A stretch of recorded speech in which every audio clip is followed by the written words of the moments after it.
As a mother to a 2-year-old toddler, I understand parents that find themselves giving their children either a tablet or a phone to keep themselves either occupied while they get either some work done, or you find yourself out in public, like a restaurant, and you want to keep them entertained from either crying or screaming, or even just needing a simple break. The problem isn't a child having screen time. The problem is when a child has too much screen time, where it starts replacing fundamental things that are essential to their development. It's very important for a child to have a healthy balance between screen time, exposure, because at a young age, they begin to develop their communication skills, attention span, their social skills, creativity, their ability to interact with other children, and just their attention span. When being exposed to too much screen time, it can it can cause a child to miss out on certain opportunities. For example, outside play, communication skills, exploring their own creativity, and how they interact with other children. I will explain how excessive screen time can have a negative impact on a child's development. Second, I will discuss what a child will gain when they have limited exposure to screens and are encouraged to either go play and interact with other children.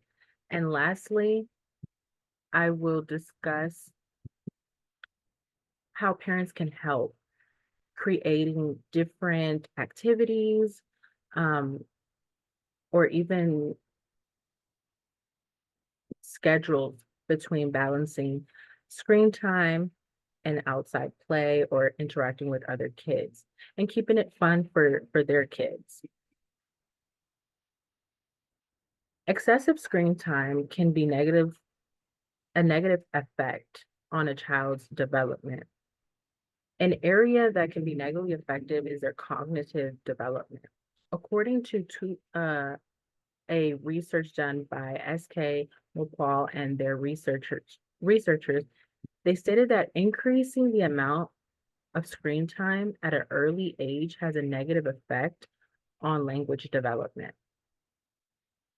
This is important because at this age, kids are still young and they're learning how to communicate, building their vocabulary, and learning how to talk to other kids and even their parents or adults.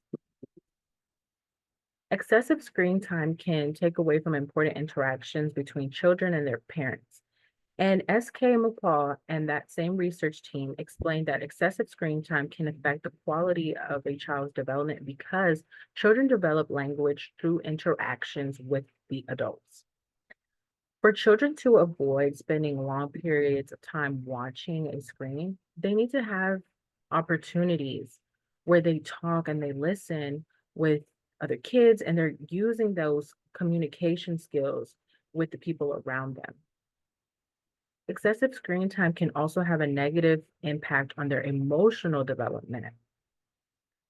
The same research team as Kay McCall, they mentioned that their worries on how a child's ability to understand emotions and develop social skills because would not be developed properly because they're exposed to too much screen time. Because when your child is looking at these screen time, they're not having these emotional development skills because everything is on a screen. It's not something that they're developing on their own. And other researchers mentioned problems involving sleep, anxiety, depression, and obesity. Because again, when they're not practicing those skills outside, they're not moving around, everything is like they're glued to their screens. Too much screen time can take away from childhood experiences. Children need time to be creative, need to explore those skills.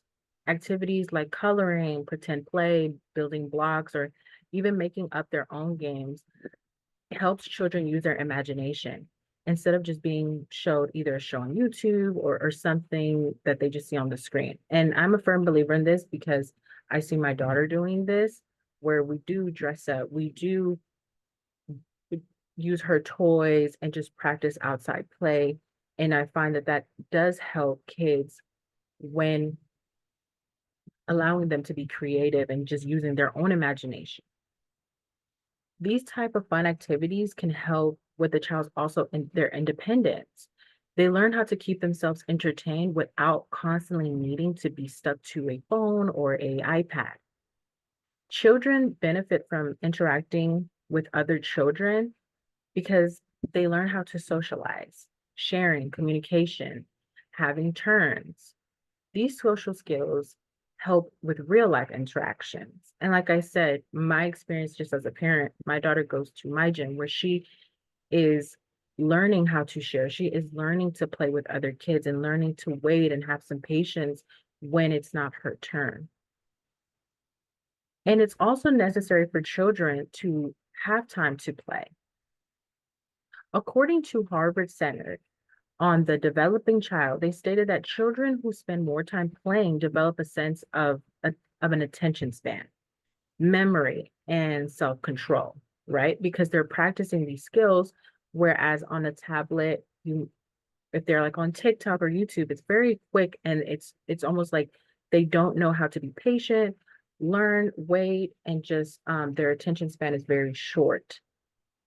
Things as simple as activities, as like I mentioned, sorting blocks. If you take your child to my gym or different activities where they're interacting with other kids, they begin to recognize patterns, and that can help when it's time to not have a screen because they're learning all these other things. And like I said, mentioned, they're keeping themselves occupied.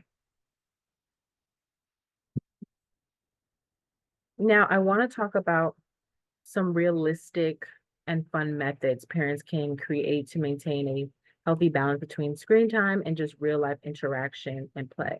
Like I mentioned, this isn't solely about just screen time being negative. It's more so about focusing on a healthier balance, balancing the screen time and having interaction, play, and socializing with others.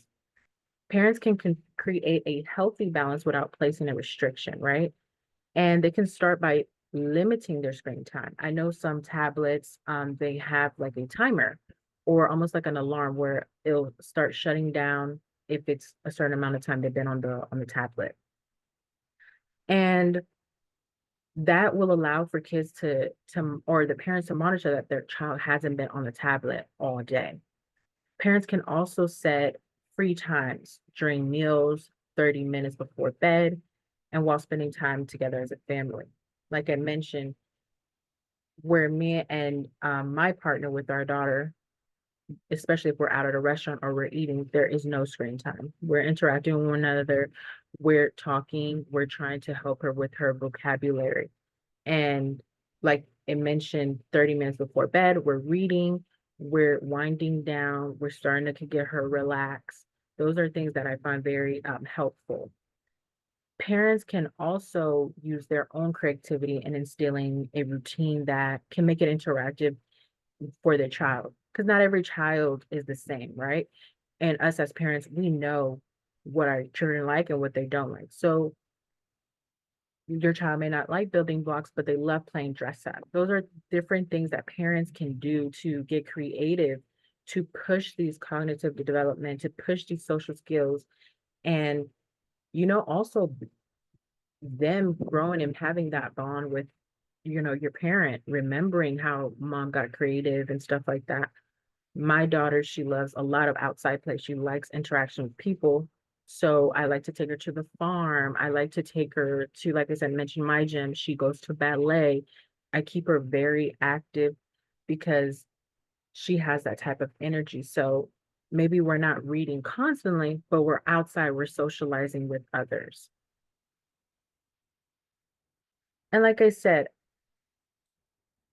I'm a firm believer in giving your child fun and different options that make it easier because when it's time to take away the electronics, they have maybe something to look forward to because they love the activity you plan for them.